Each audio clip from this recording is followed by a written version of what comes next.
Good afternoon, and thank you for joining me for another episode of Wednesdays with Ray. In today's tutorial, we will be going over how to do color carries up the side of your work when working with multiple colors in your knitting, and we will also briefly touch on how to maybe solve some common tension issues that you experience when working with slipped stitches. The method of color carry that I am going to be going over today is the knitted color carry. Now, this works best when you are only working with two colors. It isn't great for multiple colors, and of course this is meant for flat knitting. The way we carry colors is completely different as far as visibility goes when we are working in the round. So you're always going to have a little bit of visibility on one side of your work, whether that's your twisted strands, and this is no exception. However, I feel that this one remains pretty unobtrusive. It tends to roll under the edge and not be very noticeable, particularly on a narrow or garter ridge. I also feel that it gets a little bit less tangled as you work, but that's going to be an issue that you encounter with any kind of color carry as you twist them around each other. From the wrong side, you can see how nicely this works up, almost to look like grafting. With this method, your first stitch will always be knitted in the resting color, while the rest of the row and then the wrong side, up until you get to the last stitch, will be worked in the active color. That is how we get those color changes here, but the nice part of this is when you're working with stranding colors, particularly across large blocks of knitting, I find that sometimes, especially in an item like a lace shawl, where you might have to do some pretty aggressive blocking, you run into tension issues. This tends to solve that problem. Here, I'm getting ready to start a block of orange rows, which means that blue will become my resting color, thus my first stitch, and my main color being the orange. We are still going to be twisting colors in this, and I will show you exactly how we do that. The important thing to remember is that on all right side rows, you are going to do the twist after you have worked that resting stitch, and on all wrong side rows, you will perform that twist before you work the resting stitch. So starting with my resting color, in this case blue, I'm going to knit that first stitch. Now I'm ready to work with my orange, but I don't want this to be a separated work. They need to be twisted together. So grab both of your colors, and you can do this regardless of which hand you knit with, and you're going to give them a counterclockwise spin. And then you're ready to work the rest of the row with your orange.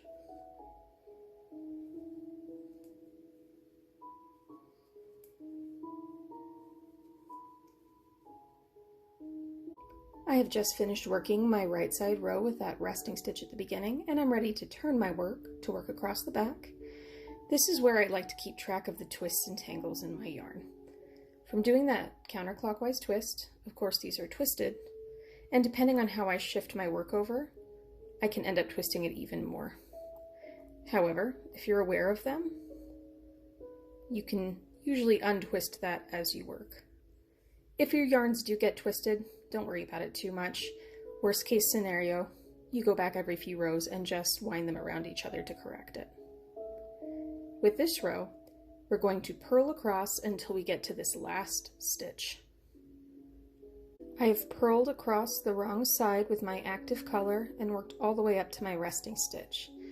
As I stated before, all wrong side rows, that twist of the yarns has to happen before performing my resting stitch. Once again, we are just going to do a counterclockwise twist. And then I'm ready to work my resting stitch.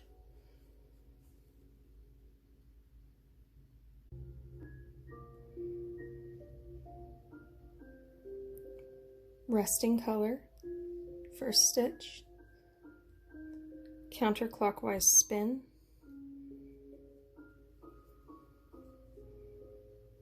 knit across with the active color.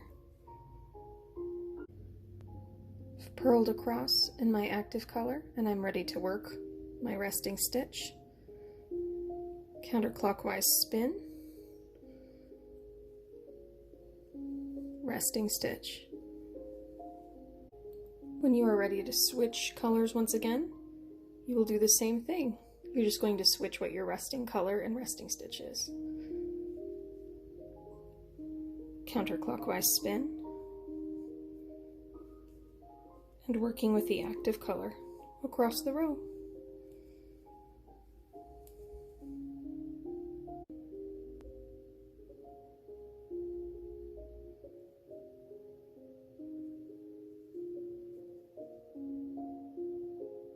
While I don't always use this technique, especially when doing short color jumps, this is my preferred technique to use when I have large blocks of color, as I feel it's neater and deals with a lot of those uneven tension issues.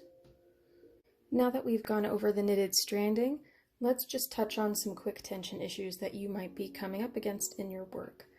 Since the pattern that we've been using does use a slip stitch pattern, some of the common problems you may have, whether you happen to be a tight, loose, or just a new knitter, is that these slip stitches might end up being too loose, or they might be puckering in your work. There's a really easy way as you work to kind of help even that out until it becomes a little bit more automatic. Really, really simple.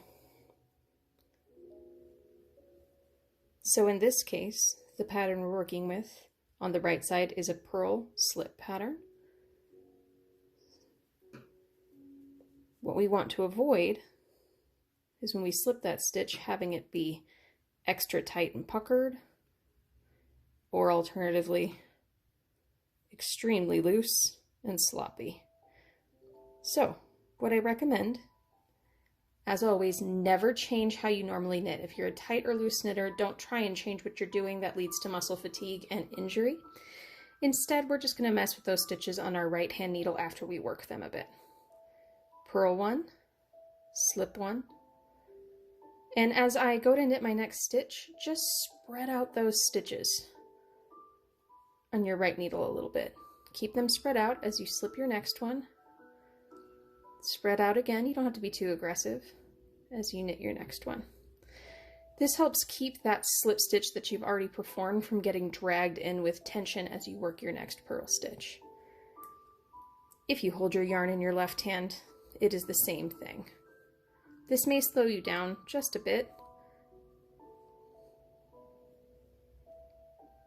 Slip one. And just with that hand, spread them out as you go to work your next one. Okay? Thank you once again for joining me on this episode of Wednesdays with Ray, and I hope that these tips that we went over today on the knitted color carry and how to maintain your slip stitch tension are helpful to you moving forward.